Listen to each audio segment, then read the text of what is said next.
Hello folks and welcome to our first Dragon Ball Legends guide. My name is Globku and maybe you already have access to this game on your phone, or maybe you're waiting like most of the world right now. In any case, after you play through the story, after you get some PvP matches out of the way, you're gonna start thinking about maximizing your XP because you want to make your character stronger so you can take them into PvP. You want to level them up as fast as possible, and I have some tips on how you do it. And we're gonna look at a couple of methods both for online when you're actually playing the game and offline while the phone is in your pocket and your characters are still leveling up. Step 1. Make sure you log in every single day. Every single day you get a login bonus. Not only crystals, but also some items. Items that you can spend to level up your characters. You'll have this list of materials and you can pick any of these items. And as you can see, I got these training weights because I'm focusing on XP. Now, the item that I choose right now, I'll only get it tomorrow. So that means I chose the training weights yesterday. That's why I'm getting them now. Now, these 3 training weights are very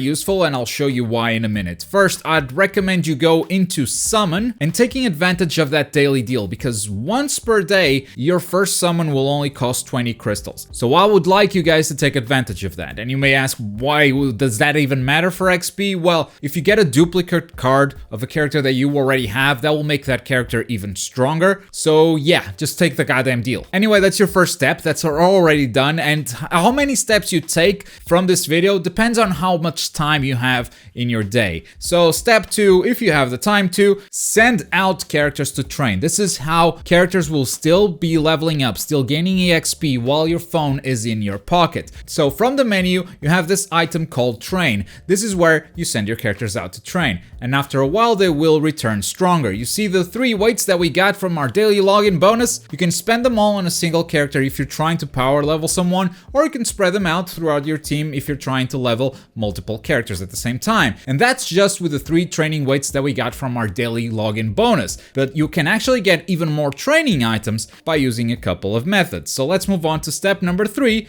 getting more training items. Every day you'll get a set of daily missions, and a lot of these will give you new training items, but completing all your daily missions will also give you some crystals, which you might have guessed at this point, they are very valuable. So step 3 is basically complete all the daily missions. Now usually they'll ask you to do some PvP and some story missions. Now if you don't have the time to play the story missions, you can use a skip ticket and that will clear the story and give you the rewards without you having to play it. I would recommend going for book 3 chapter 4 because this mission can give you jobs for adventures and training items. It's not a guaranteed drop, but if you're strapped for time, if you don't have time to play a story mission, I would recommend you to do this. If you do have time though, I would recommend you go for the last story mission, book 3 chapter 5, and here you pick 3 characters and by completing the mission you get experience for those 3 characters, and at the same time you're doing the daily quests. And that's step 3, but before you log out, try to have time for step 4, which is going out on adventures. So in the adventures menu you can choose a job from a list and send a random character out on an adventure, and 30 minutes later they will return with some items. Now not all adventures will give you training items, but most of them do. So make sure you send out characters on adventures before you log out, so when you come back you'll have a lot of training items and you'll be able to send more characters out for training. While in the adventures menu, if you click on the details for each job, it will tell you which color is best for each adventure. Now I'm not sure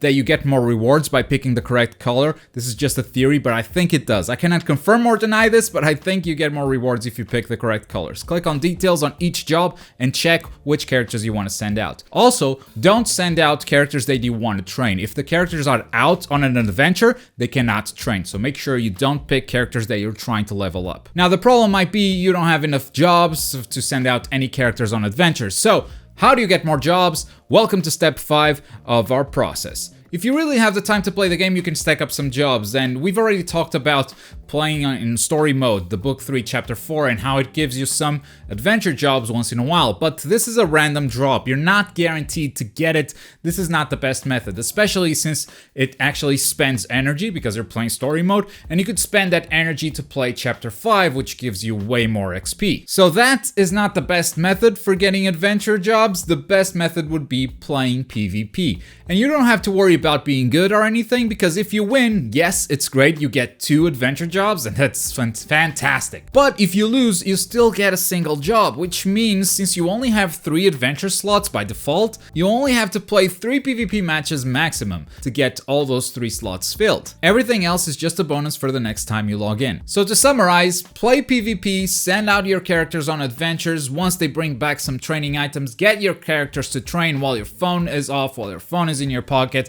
And if you are playing the game, Book 3 Chapter 5 is probably the best mission for you to gain XP for your characters.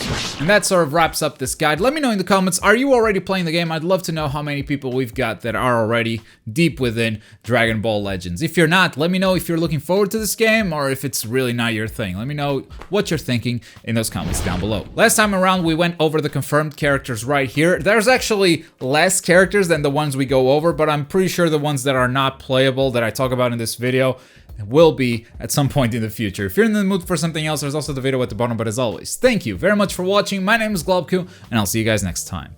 Bye.